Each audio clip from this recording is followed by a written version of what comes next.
Hello everybody, my name's Bob Walley. I'm very happy to be here talking to you all today.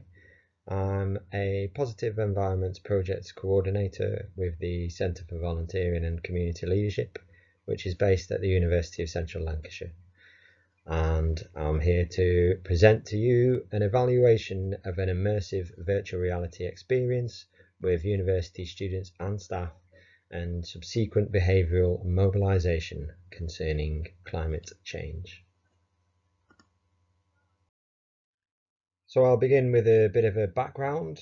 Way back in 1992, there was an agreement of the United Nations Framework Convention on Climate Change, the UNFCCC, which established the necessity of climate change action in multiple sectors, including education, training, and public awareness. Now, since this initial declaration, the messages, goals, and aims made at resulting UNFCCC Conference of the Parties, or COPs, meetings have come and gone, with the 2019 COP25 in Madrid closing with disappointing limited ambition, it was noted. And of course, the 2020 COP in Glasgow was postponed due to the COVID-19 pandemic. So during all this, anthropogenic climate change continues to accelerate, which is affecting and causing the extinction of species worldwide. There's a number of studies on this, such that the current rate of extinction are 100 to 1,000 times the background rate observed between prior mass extinctions in the fossil record, which places Earth's biota in the early stages of an extinction event comparable to those precipitated only 5 times before in the past 540 million years, which sees us on the brink of a 6th mass extinction. So the lack of substantial progress on these tasks and fronts over 2 decades has resulted in frustration at the inaction on a global level, transforming the conversation about climate change during this time. The Intergovernmental Panel on Climate Change, the IPCC, continues to release reports on the growing threats the planet faces due to climate change, whilst literature describes the importance of effective communication of the facts and impacts. Now, consequently, the Climate Change Education Centre has question the role of education and educators in contributing to both the problems and any solutions to the climate crisis. Meanwhile, anthropogenic climate change continues, and as we speak now, the glaciers of the Arctic continue to melt, the rainforests are being torn down with ferocious intensity, and humans continue to emit more greenhouse gas emissions than ever before. Now, it's kind of hard at the moment to have any conversation about climate change without thinking about the people who have made the most impact on this within popular culture. You know, it's hard not to talk about David Attenborough and the incredible things that he's done, and obviously he's always got all kinds of inspiring quotes. One of them is there from the Blue Planet 2 series. But yeah, what a fascinating and terrifying time to be alive, really. How can we as humans comprehend and act on anthropogenic climate change once the facts about it are known? What kind of emotional responses does this bring about? And how can these really be overcome to permit any kind of meaningful and sustained actions? Well, for the last 20 years, I've been actively exploring and researching different methods of communicating the causes and effects of climate change with different communities around the globe. And this journey has led me to discover a wide range of studies and initiatives that have influenced my own practice along the way. And during this time, there's been an enormous increase in the amount of published research articles about climate change education worldwide. And so there's many examples of differences in the language of this literature being used, and they've also presented key research studies which have obviously had a profound effect on me and my own practice. But it's led me to reflect on what I do over the last 2 decades and I've been grappling with the problem of how to find a meaningful and valuable role as a climate change educator within this sort of maelstrom, really. So this research that I'm presenting today represents where I'm at, where I currently stand on this sort of continually twisting and winding journey, with all the past experiences that have informed the aims of my research, which is to explore university students and staff's perceived levels of empowerment and the beliefs that they hold about climate change. Now, I think it's always worth mentioning previous campaigns that have happened within the UK as far as national or governmental drives, just to see where we're at with it all, really. So one previous campaign that you can see there, which has been taken up, is the Kick the CO2 Habit, and there's another one mentioned there, I Will If You Will campaign, and more currently the Keep It Bin It push to try and tackle litter from DEFRA and keep Britain tidy. Another thing that I could mention is about the Environment Secretary and what is going on, what he's doing. Last year, Michael Gove allocated £10 million to help children from disadvantaged backgrounds better access the natural environment. So grants were awarded to projects that will create greener school grounds and increase the number of school visits to local parks, wildlife sites, care farms and national parks. And so while such programs are worthy in that they aim to increase connections with nature and so affect behaviour, their reach is limited and it's only impacting a small number of young people. There isn't really a combined kind of push to engage the community about this. More encouragingly, DEFRA's long-awaited plan from 2018 called A Green Future, which is our 25-year plan to improve the environment, it says. It presents a broad vision for environmental management and stewardship that does include a chapter dedicated to connecting people with the natural world. But aside from renewable energy development and other things like that, as far as community engagement, then with scientists, activists, policymakers urging us to reduce our own emissions before it's too late year on year, is this kind of community engagement really enough? Now, looking at the literature, it's shown it's possible that these earlier campaigns have disempowered these people who acted by changing the light bulbs or remembering to turn off the tap or whatever it might be, all these small kind of individual actions, but then saw that climate change has only really intensified since. So as Paulo Freire might say in his book Pedagogy of the Oppressed, they approach the peasant or urban masses with projects which may correspond to their own view of the world, but not to that of the people. They forget that their fundamental objective is to fight alongside the people for the recovery of the people's stolen humanity, not to win the people over to their side.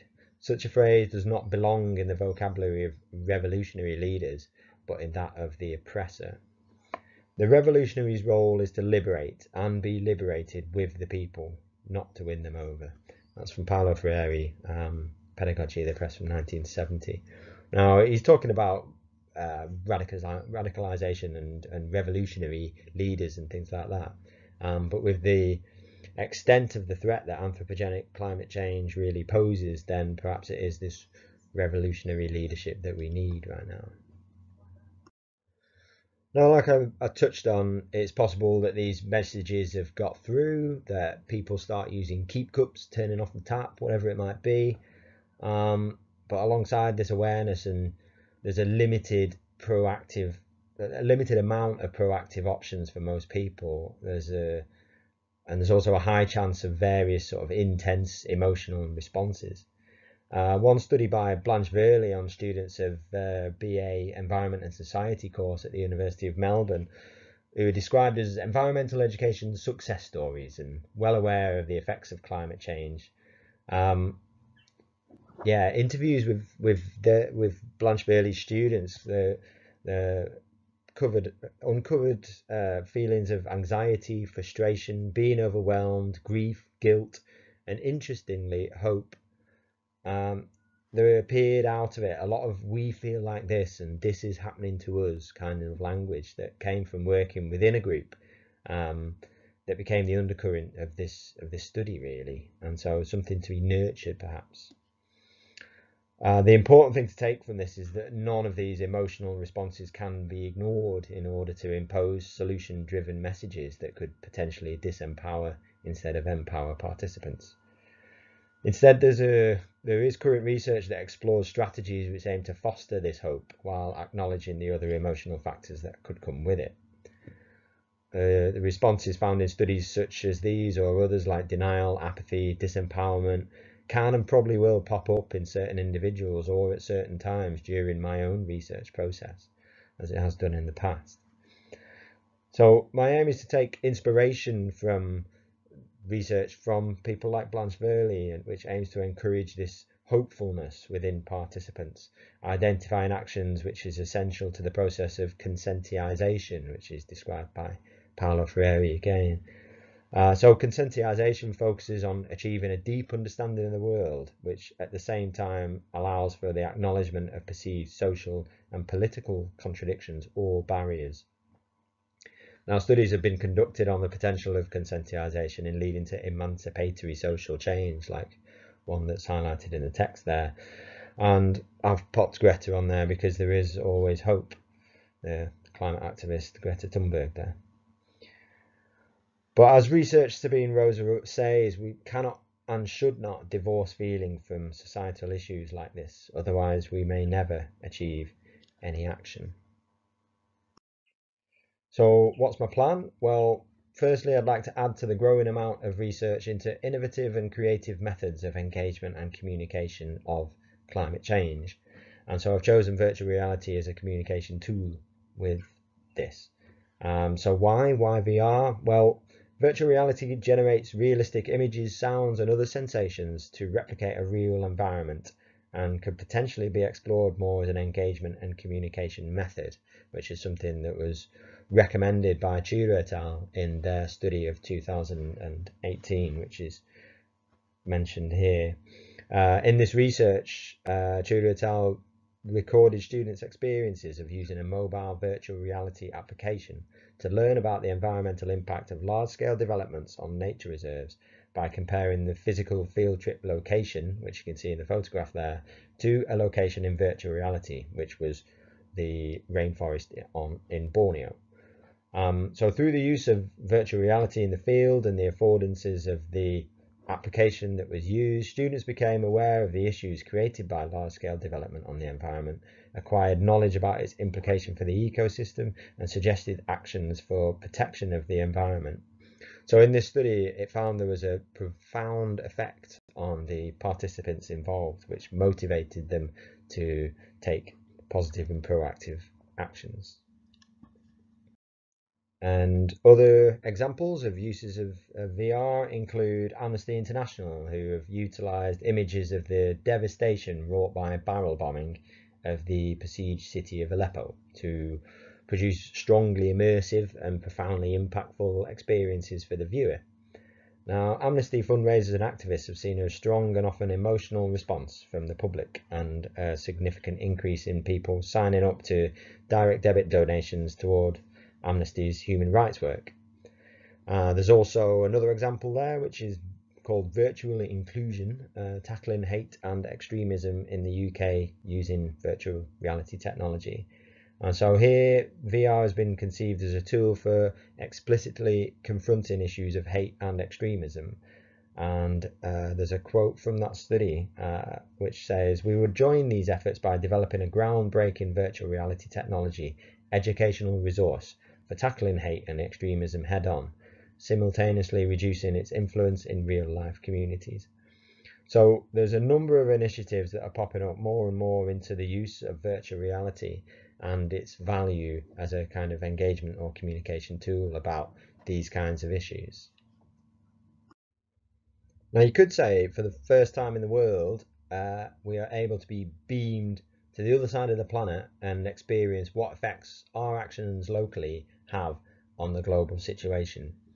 And that's what I'm going to be using in my research. Participants are going to be able to put on a headset and then be taken to a area of the Amazon rainforest in Brazil, where they will see the rainforest canopy and then also experience the effects of deforestation as logging happens, and then see as those logs are taken away and processed and the land is turned into cattle fields, cattle land. And then it also follows the process of those cattle going into an abattoir and then ended up on supermarket shelves. So it relates that global to the local situation.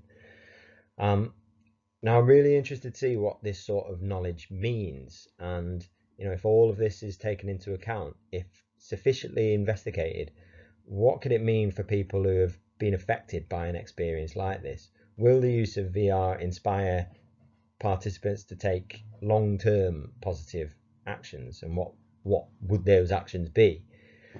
So virtual reality is the communication tool, but there's something else I believe is at play here too, and this group mentality that Blanche Verley identifies in her study may well turn out to be key as well.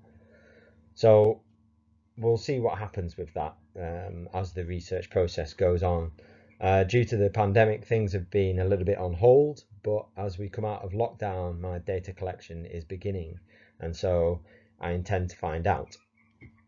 Now you can contact me on the contact details there below to find out how I'm getting on and ask me any questions about my research. I would be happy to answer them or to talk about the use of VR and the potential implications for behavioural change, which I believe it can make a difference as far as people's interaction with climate change as a subject and in relation to their behaviours back in the local context.